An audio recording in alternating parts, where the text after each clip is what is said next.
Assalamualaikum warahmatullahi wabarakatuh. Saya Lestari Rahmaningsi NIM 11218018 dari Tikes Abdurrahman Palembang. Di sini saya akan mencoba membahas tentang pembinaan pada kader posyandu lansia dengan materi pengaruh gizi terhadap penyakit diabetes mellitus. Meningkatnya usia harapan hidup yang meningkat akan memberikan dampak yang besar pada sistem kesehatan karena meningkatnya morbiditas dan menurunnya performa fisik fungsional terkait dengan penyakit degeneratif pada lansia. Salah satu faktor yang ikut berperan dalam peningkatan kualitas hidup lansia adalah asupan zat gizi. Sasaran bidan melakukan kegiatan ini ialah para lansia atau keluarga yang mendampingi. Tujuan bidan melakukan kegiatan sosialisasi dan penyuluhan ialah pemberian edukasi untuk meningkatkan pengetahuan bagi para lansia atau keluarga yang mendampingi mengenai gizi seimbang yang berhubungan dengan penyakit kronik yang mereka derita melalui penyuluhan dan tanya jawab. Metode kegiatan yang harus dilakukan oleh bidan ialah 1. Kegiatan yang akan dilakukan berupa penyuluhan secara langsung oleh kader kepada lansia atau keluarga yang mendampingi yang menderita penyakit diabetes mellitus ataupun yang tidak menderita penyakit diabetes mellitus. 2. Sebelum kegiatan dimulai, diawali dengan kegiatan pretest dengan pertanyaan yang sederhana terkait dengan penyakit yang mereka derita. 3. Dalam kegiatan ini diharapkan ada peran aktif dari peserta untuk melakukan tanya jawab terkait materi yang diberikan. 4. Selain pemberian materi, peserta juga akan mendapatkan contoh-contoh menu makanan yang baik bagi penderita diabetes mellitus, sehingga hasil yang diharapkan ini juga akan lebih aplikatif bagi peserta. 5. Kegiatan ini juga memberikan kesempatan bagi peserta untuk konsultasi gizi mengenai penyakit yang mereka derita. 6. Selama penyuluhan berlangsung, juga akan dilakukan dialog interaktif antara peserta dengan narasumber. 7. Setelah penyuluhan selesai, juga akan dilakukan post-test dengan pertanyaan yang sama. Kader juga harus menjelaskan materi yang berisi gizi pada lanjut usia. Ada 3 macam gizi pada lanjut usia. 1. Gizi lebih. 2. Gizi kurang. 3. Kekurangan vitamin dan mineral. Penjelasan dari ketiga tersebut ialah 1.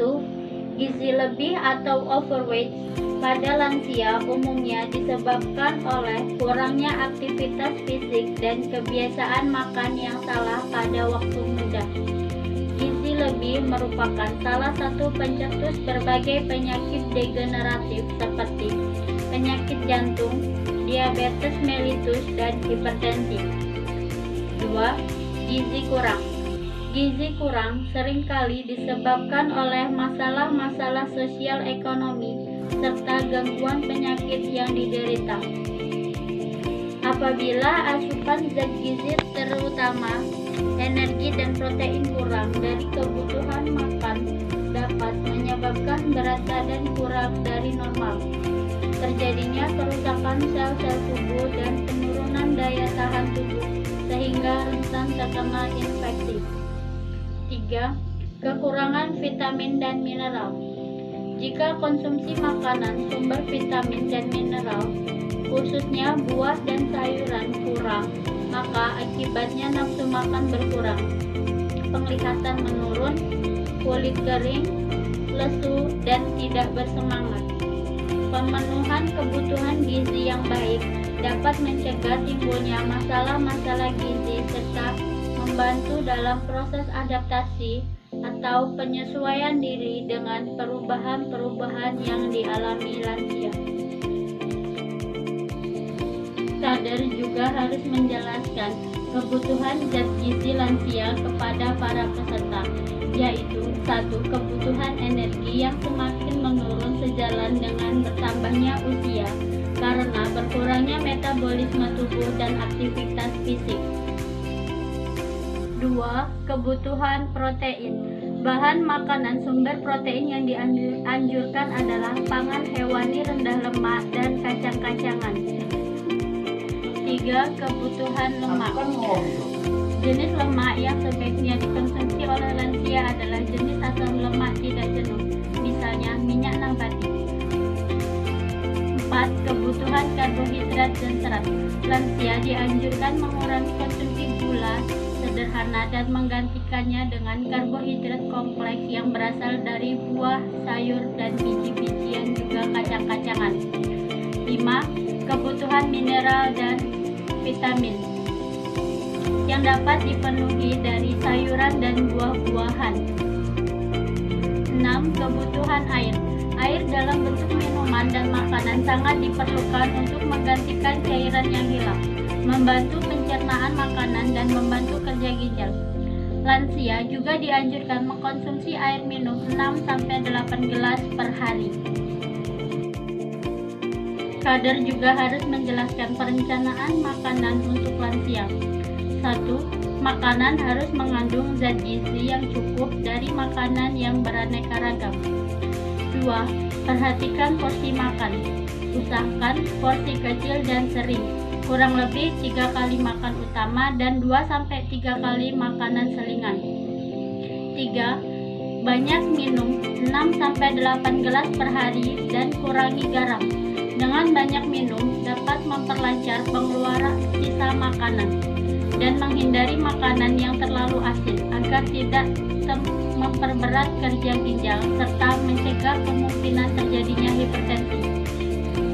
4. Batasi makanan yang manis-manis atau gula, minyak, gorengan, dan makanan yang berlemak seperti santan dan mentega. 5. Bila kesulitan mengunyah karena gigi rusak atau ompong, makanan harus lunak atau lembek atau dicincang. 6. Konsumsi buah dan sayur dianjurkan minimal 5 porsi. Hindari konsumsi suplemen serat. 7. Konsumsi makanan sumber kalsium seperti susu dan produk olahannya, ikan, serta kacang-kacangan untuk mencegah pengeroposan tulang. 8. Batas konsumsi kafein seperti minuman bersoda, kopi, coklat, atau teh. Sekian penjelasan dari saya tentang pembinaan kader Posyandu Lansia. Semoga bermanfaat.